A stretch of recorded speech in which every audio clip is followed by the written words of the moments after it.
आप सभी का स्वागत है आपके अपने channel monthly study a great place of learning में। मैं योगेश आपके लिए स्टडी जीके क्लासेस लेके आया हूँ और आज फिर से आपके लिए एक नई क्लास लेके आया हूँ स्टडी जीके की, जिसमें पॉलिटी चल रही है। पॉलिटी को मैं सारे क्वेश्चन में करा रहा हूँ आपको। तो दोस्तों आज नई क्लास है और नए क्वेश्चन होंगे। आज लास्ट क्लास में मैंने आपसे क्या कहते हैं संसद के टॉपिक पे कुछ क्वेश्चन कराए थे, संसद के मोस्टली खत्म हो गए और आज नए क्वेश्चन है। नए क्वेश्चन देखें क्या है, आज के क्वेश्चन क्या है। सभी दोस्त क्लास को शेयर कर दीजिएगा, ठीक है दोस्तों, जिससे कि और भी स्टूडेंट क्लास को पढ़ सकें। ठीक है, तो शुरू करेंगे आज की दोस्तों क्लास। पहला क्वेश्चन देखेंगे आज का। तो अपना पहला क्वेश्चन क्या है आज का, योजना आयोग का अध्यक्ष कौन होता है। तो योजना आयोग का अध्यक्ष कौन होता है। योजना आयोग का अध्यक्ष जो होते हैं वो अपने प्रधानमंत्री जी होते हैं। कौन? प्रधानमंत्री जी होते हैं, जो कि योजना आयोग के अध्यक्ष होते हैं। ठीक है, इसका जो गठन हुआ था, योजना आयोग क्या है, योजना आयोग का जो गठन हुआ था तो ये अपना 1950 मार्च 1950 में हुआ था। कब हुआ था इसका गठन? मार्च 1950 में। ठीक है, मार्च 1950 को इसको योजना आयोग बनाया गया था। बाद में जब 1 जनवरी 1915 को, कब 1 जनवरी 2015 क्या है, योजना आयोग को बदलकर चेंज करके इसका जो नाम कर दिया गया और नई घोषणा की गई। तो इसका क्या नाम कर दिया गया, ये कर दिया गया नीति आयोग।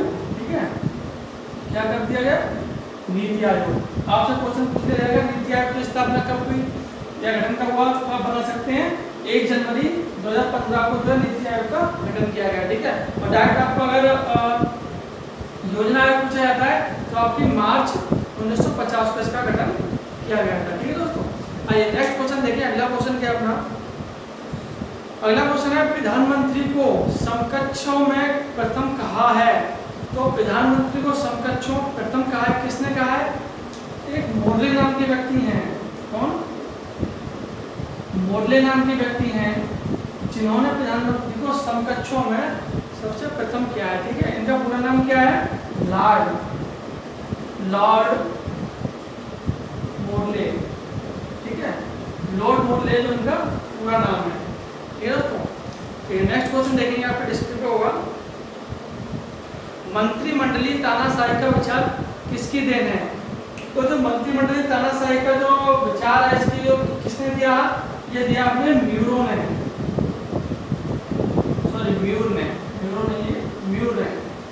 तो मंत्रिमंडलीय तानाशाही का मतलब क्या है कि मंत्रिमंडलीय तानाशाही का मतलब ये लोकसभा में लोकसभा गठित हुई। ठीक है, लोकसभा में कोई प्रस्ताव पास होने को आराम से हो जाता है। कोई अगर अपना कानून के लिए या किसी की चीज के प्रस्ताव लेके जाता है तो क्यों पास हो जाता है, क्यों? क्योंकि वहाँ पे जो सरकार होती है वो अपनी होती है केंद्र में। ठीक है, और लोकसभा के सदस्य जो होते हैं वो भी लोकसभा के प्रति उत्तरदायी होते हैं। जो लोकसभा में वर्क होगा वो उसके सपोर्ट करेंगे। ठीक है, ऐसा नहीं है कि कोई उसका सपोर्ट नहीं करेगा। ये एक तरह से तानाशाही है। देश में कुछ भी तुम्हें करना हो, लोकसभा में जाकर अगर तुम कोई चीज़ पेश करते हो तो वहाँ तो पास हो ही जाती है, क्योंकि सबसे ज़्यादा मत उसी का होता है जिस टाइम उसकी सरकार चल रही होती है। ठीक है दोस्तों, तो इसलिए इस चीज़ को थोड़ा तानाशाही के रूप में बताया गया है कि लोग अपनी चलाते हैं। प्रधानमंत्री वगैरह की मतलब सरकार होती है लोकसभा में, लोकसभा जो होती है उसमें लोग अपना खुद चला सकते हैं। ठीक है, तो ये चीज़ बताई गई है। तो किसने बताई दी है? ये म्यूरो ने। ठीक है दोस्तों, ठीक है, नेक्स्ट देखेंगे। अगला क्वेश्चन क्या है अपना, अगला क्वेश्चन है भारत में प्रधानमंत्री अपने पद पर कब तक रह सकता है। तो कब तक रह सकता है? जब तक क्या लोकसभा का विश्वास उसे प्राप्त है। क्या इसका आंसर तो ये होगा आपका कि लोकसभा का विश्वास बने रहने तक। ठीक है, इसका जो आपका आंसर होगा, इसका आंसर होगा लोकसभा का विश्वास बने रहने तक। ठीक है, तो अगर लोकसभा भंग होती है या प्रधानमंत्री को किसी तरीके से हटाया जाता है तो ऐसा ही है कि मतलब कि उसके प्रति कोई अविश्वास प्रस्ताव लाया जाए या उसकी जो लोकसभा है, लोकसभा के सदस्य हैं प्रधानमंत्री के विरुद्ध हो या उससे खुश ना हो। ठीक है, बात की जाए तो मंत्रिपरिषद मंत्रिपरिषद, मंत्रिपरिषद जो होती है ये क्या है, लोकसभा के प्रति उत्तरदायी होती है, ठीक है। ये बात, ये क्या है, अनुच्छेद 75(3) में, अनुच्छेद 75(3) में कहा गया है कि मंत्रिपरिषद जो होती है लोकसभा के प्रति उत्तरदायी होती है, ठीक है। अगर लोकसभा विघटित होती है या लोकसभा निरस्त की जाती है, तो लोकसभा निरस्त होगी तो दोबारा चुनाव होंगे, प्रधानमंत्री निरस्त होगा। तो अगर की जाती है विघटित, तो उस टाइम पे क्या है, प्रधानमंत्री जो होते हैं वो भी अपना इस्तीफा देंगे, और जो भी मंत्रिपरिषद में लोकसभा में जितने मंत्री हैं उन सभी को अपना इस्तीफा देना पड़ेगा साथ ही साथ, ठीक है, ठीक है, ठीक है। नेक्स्ट क्वेश्चन देखेंगे। अगला क्वेश्चन क्या है अपना, अगला क्वेश्चन है सरकारीय आयोग का गठन किस विषय पर रिपोर्ट देने के लिए किया गया था। तो केंद्र राज्य संबंधी, कौन सी, केंद्र राज्य संबंधी सरकारीय आयोग का गठन तो कब किया गया था, इसका गठन भी हुआ था आपका, ये हुआ था 1983 में। क्यों किया गया था, जो केंद्र राज्य संबंधी जो भी योजना कोई भी बात है उस तक पहुंचाने के लिए, ठीक है। और इसकी जो पहली रिपोर्ट दी गई थी, अच्छा गठन तो 1983 में हो गया था, पर इसकी जो रिपोर्ट सौंपी गई थी पहली, वो कब दी गई थी, वो अपनी दी गई थी 1987 में, ठीक है, ठीक है दोस्तों। नेक्स्ट क्वेश्चन देखें। अगला क्वेश्चन क्या है अपना, अगला क्वेश्चन है वह प्रधानमंत्री कौन था जिसे संसद के मतदान द्वारा अपदस्थ कर दिया गया था। मतलब संसद में मतदान किया गया और उन्हें उनके पद से अपदस्थ कर दिया, मतलब हटा दिया गया। कौन थे वो थे अपने वीपी सिंह, वीपी सिंह थे जिन्हें संसद के द्वारा अपदस्थ किया गया था। कानून का उल्लंघन किया होगा उन्होंने कोई, इसके चलते संसद में कार्यवाही हुई और उनके संसद में कार्यवाही के चलते उन्हें अपने पद से निरस्त कर दिया गया, ठीक है दोस्तों। नेक्स्ट क्वेश्चन देखें। अगला क्वेश्चन क्या है अपना, भारत का प्रधानमंत्री किस प्रक्रिया से बनाया जाता है। तो भारत का प्रधानमंत्री किस प्रक्रिया के द्वारा बनाया जाता है, नियुक्ति के द्वारा,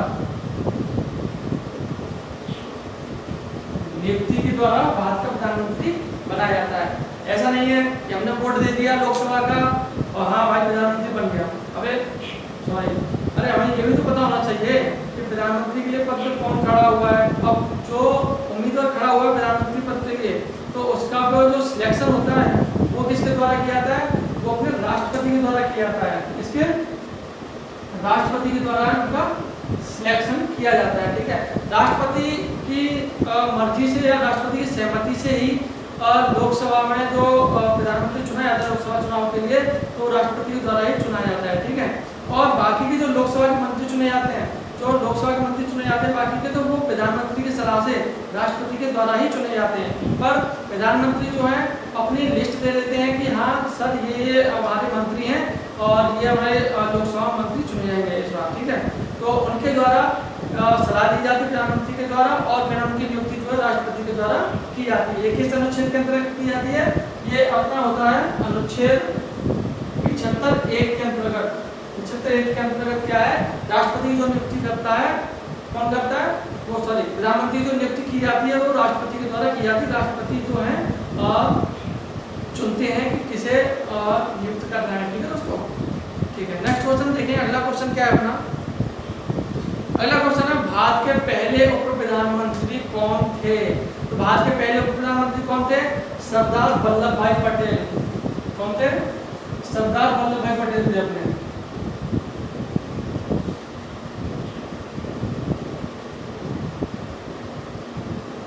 भाई पटेल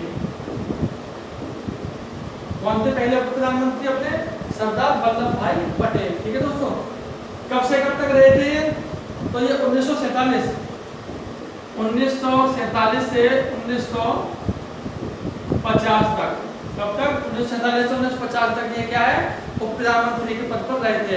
वैसे दोस्तों आपको पता होगा कि संविधान में क्या है, किसका, उप प्रधानमंत्री, उप पीएम दे दे रहा हूँ, ठीक है दोस्तों, उप प्रधानमंत्री का जो है संविधान संविधान में कोई उल्लेख नहीं है।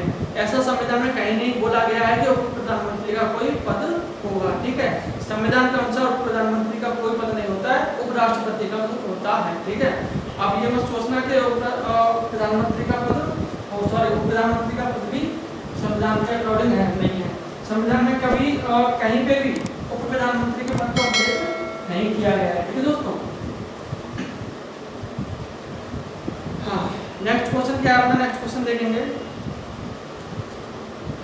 किसी उच्च न्यायालय के न्यायाधीश की पेंशन किसे प्रभारी की जाती है, मतलब किसी उच्च न्यायालय का जो न्यायाधीश होता है उसकी जो पेंशन होती है किसे प्रभारी की जाती है, तो वो भी भारत की संचित निधि, कौन सी, भारत की संचित निधि।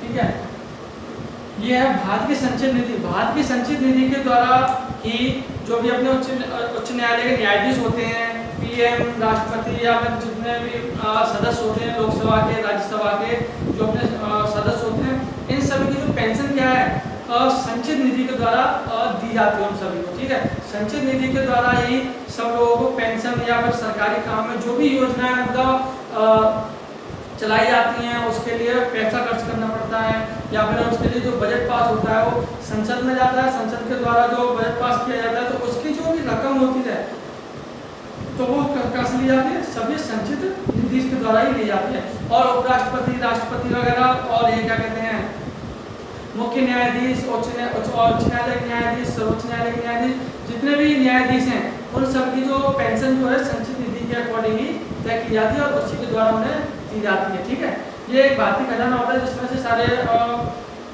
जितने भी गवर्नमेंट अधिकारी हैं उनके ये राज्यसभा, लोकसभा के उनकी जो पेंशन वगैरह दी जाती है उसी के अकॉर्डिंग दी जाती है। ठीक है दोस्तों, नेक्स्ट क्वेश्चन देखें। अगला क्वेश्चन क्या है अपना,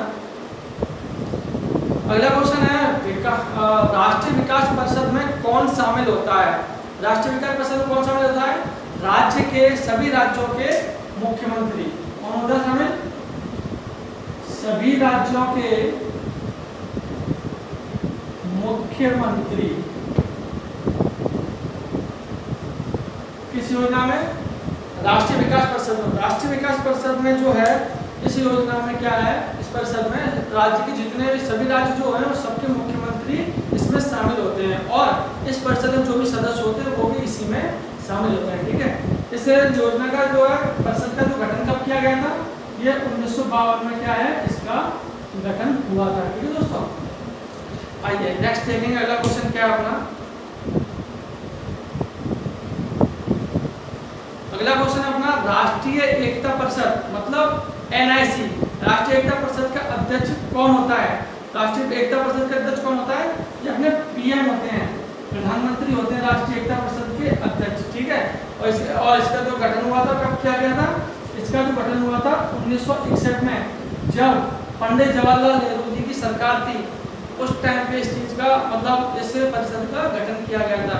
क्यों किया गया था, उस टाइम पे क्या है जो जातिवाद, सांप्रदायिकता और जो क्या है क्षेत्रवाद, इस प्रकार की कुछ घटनाएं हो रही थी, तो इस प्रकार की घटनाओं को रोकने और नियंत्रण करने के लिए और उस पर कोई कानूनी कार्रवाई करने के लिए इस परिषद का गठन किया गया था कि अगर कोई इस चीज से पीड़ित होता है तो उसके विरुद्ध कार्रवाई की जाएगी और उसकी समस्याओं को सुना जाएगा। तो इस परिषद का इसके तहत गठन किया गया था। ठीक है दोस्तों, आइए नेक्स्ट क्वेश्चन देखें। अगला क्वेश्चन क्या है अपना, अगला क्वेश्चन है किसने मंत्रिमंडल पद्धति को राज्य रूपी जहाज का स्टीयरिंग व्हील कहा है। तो ये किसने कहा है, ये अपने म्यूर है जिन्होंने राज्य रूपी जहाज का स्टीयरिंग व्हील कहा है। किसको कहा है, मंत्रिपरिषद पद्धति को। ठीक है दोस्तों, ठीक है नेक्स्ट क्वेश्चन देखें। अगला क्वेश्चन क्या है अपना, अगला क्वेश्चन है भारत के संविधान की व्याख्या करने का अंतिम प्राधिकार किस संस्था को है। तो किस संस्था को है ये अपने सुप्रीम कोर्ट को, सुप्रीम कोर्ट है जिसे इस चीज का अधिकार मिला है। ठीक है नेक्स्ट क्वेश्चन देखें। अगला क्वेश्चन क्या है, अगला क्वेश्चन देखेंगे। अगला क्वेश्चन है औपनिवेशिक भारत में एक संघीय अदालत की स्थापना किस अधिनियम के तहत की गई थी? तो ये कब की गई थी?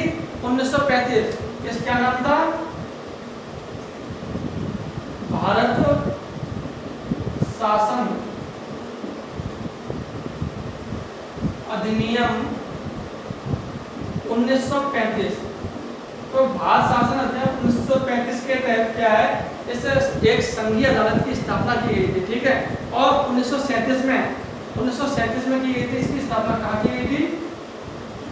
इसकी स्थापना, जो संघीय अदालत की स्थापना की गई थी, कहाँ की गई थी? न्यू दिल्ली में। न्यू दिल्ली में जो है 1937 में संघीय अदालत की स्थापना की गई थी। फिर जब 1950 में, कब? 1950 में जब सुप्रीम कोर्ट की स्थापना हो गई, जब उच्च न्यायालय की स्थापना हो गई थी, उसके बाद मतलब जब तक 1950 तक जो एक संघीय अदालत थी जो कार्यरत रही थी, जिसकी स्थापना कब? 1937 में की गई थी, ठीक है दोस्तों। नेक्स्ट क्वेश्चन देखिए। अगला क्वेश्चन क्या है? आज का लास्ट क्वेश्चन अपना ये लास्ट क्वेश्चन है, भारत के पहले मुख्य न्यायमूर्ति का नाम क्या है? तो भारत के पहले मुख्य न्यायमूर्ति का नाम क्या है? एच.के. कन्या। ये है एच.के. कन्या। एच.के. कन्या जो थे अपने भारत के पहले मुख्य न्यायाधीश थे, ठीक है। और इस टाइम पे कौन है अभी? शरद अरविंद बोबड़े। कौन है? शरद अरविंद बोबड़े। शरद अरविंद बोबड़े जो है इस टाइम पे अपने मुख्य न्यायाधीश हैं। और सबसे पहले कौन थे? एच.के. कन्या। तो दोस्तों आज की क्लास यही समाप्त होती है। उम्मीद करता हूँ आपको मेरी क्लास पसंद आई होगी, ठीक है दोस्तों। और आई क्लास में आपके लिए कुछ ऐसे क्वेश्चन लेके आऊंगा जो हमारे आने वाले एग्जाम में काफी हेल्पफुल साबित होंगे। और ये सारे एग्जाम में अगर क्वेश्चन है, सारे क्वेश्चन जो है एक भी बात का क्वेश्चन नहीं है, ठीक है दोस्तों। तो सभी क्लास को शेयर कर दीजिएगा अपने दोस्तों में, अपने छोटे भाई बहनों जो कॉम्पिटिशन की तैयारी करते हैं, उन्हें इस क्लास का फायदा होगा। उम्मीद करता हूँ आप सभी इस क्लास को देखते होंगे और शेयर भी करते होंगे और लाइक भी करते होंगे। लाइक तो कोई नहीं करता है, वीडियो कम आते तो सभी दोस्तों से गुजारिश है लाइक कर दीजिएगा और वीडियो को शेयर कर दीजिएगा, ठीक है दोस्तों। तो नेक्स्ट क्लास में आपसे फिर से मुलाकात होगी। जब तक के लिए